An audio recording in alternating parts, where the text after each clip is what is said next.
Today we are going to be doing another in the series of basic brush strokes, and today we're talking about circles. My name is Amanda Arneill. I teach hand lettering and art here on YouTube and also with full-length courses on my own website, amandaarneill.com. As you're practicing your own brush lettering, the pen that I suggest is a Tombow Feud hard nib pen because it gives you lots of control. I'm using a larger size pen so that you can see exactly what I'm doing, but that smaller pen will give you a lot more control. Today we're talking about circles, which are part of your basic strokes. We've already done downstrokes and upstrokes, and if you haven't seen that video yet, make sure that you check it out before you move on to today's lesson. Another stroke that we've done are ceiling strokes and basement strokes, as I like to call them, which combine your upstrokes and downstrokes with a curve. We're taking that to the next step today, where we are creating circles.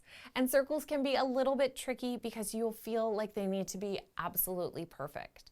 And they do only if you are drawing a printed O. Otherwise, that side point where you meet up can get covered in most of your letters. For instance, an A. If that's not a perfect O, that's okay because that's going to be covered up by another stroke. Or a B. It's not perfect where it touches up, but that's okay because that will also be covered up by the rest of your stroke. So today we are not going to be talking about circle perfection, but we are going to be talking about the few things that you should look for when you are creating circles that will go together with other parts of your script letter. So that means that it always has a downstroke portion that you are pairing your circle up with. The important parts of the circle that you want to watch out for are your inner and outer transitions on the top and the bottom, and that your change in pressure happens at 12 o'clock and 6 o'clock. Let's look at what I mean by all of that. As you are creating your circle, you're going to start at either 3 o'clock or 9 o'clock, depending on if you're doing a counterclockwise circle or a clockwise circle.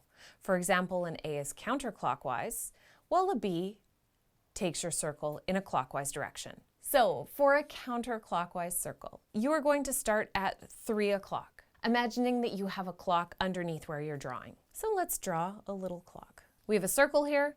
We have a spot at 3 o'clock.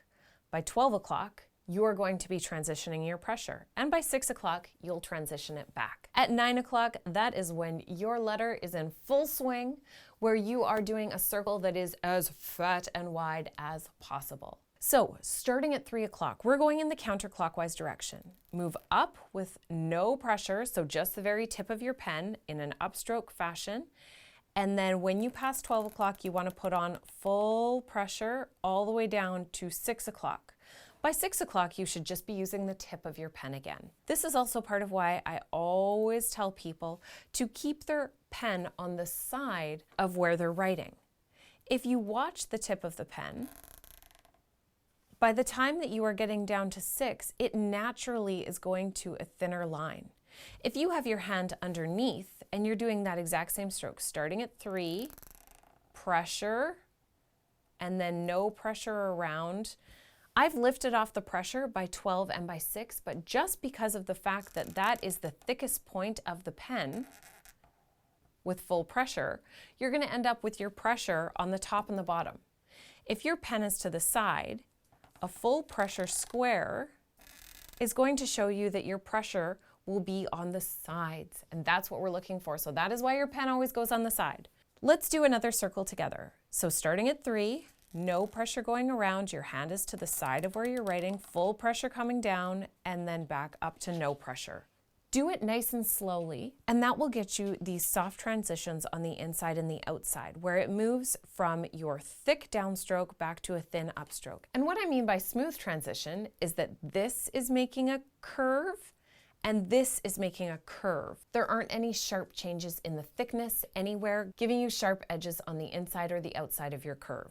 If you are getting those sharp edges, it's usually because your putting your pressure on and off too quickly rather than moving slowly from little pressure into full pressure and then easing your way back out again. So that is your counterclockwise circle. Let's sketch another circle for a clockwise circle. We have 9 o'clock, which is where we're going to start. 3 o'clock is where the party's happening, and by 12 and 6, that's when the pressure change should be complete. So going clockwise from 9, up, keeping your hand on the side, of course, you're going to add full pressure for 3 o'clock and then ease the pressure off by 6 o'clock, returning up to 9 with your upstroke. Again, without that circle, no pressure. 12 o'clock, you start to add it in. 3 o'clock, we have full pressure. 6 o'clock, you're leading it out. And then 9 o'clock, you should have no pressure. So here, probably went a little too slow. I was probably a little bit too tense as I was doing it, and that led to a little bit more pressure there. So if you find that that's happening, don't be hard on yourself. Just try again and bring it around, because especially with this stroke, practice is going to make all of the difference.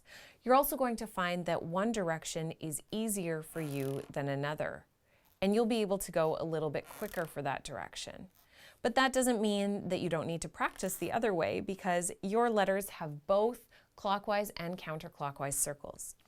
Always start at the 3 or the 9, because that is going to allow you to hide that transition point where it might not be totally perfect in the backbone of your letter, and you won't even notice that it's there. So don't feel like your circle has to be perfect. It absolutely doesn't. And also, when it's put in the grander scheme of the rest of the word, it's probably not even going to be something anyone notices. They're just going to see your beautiful lettering. So make sure that you have checked out the other strokes, because those are building blocks to being able to do a successful circle. Make sure that you're going slowly as you do your transitions, and also starting at 3 or at 9, depending on whether you're doing a counterclockwise or clockwise circle. You want to try to match up those ends as best as possible, but if it's not absolutely perfect, don't be hard on yourself. That's going to be covered up by the rest of your letter, and no one will be any the wiser.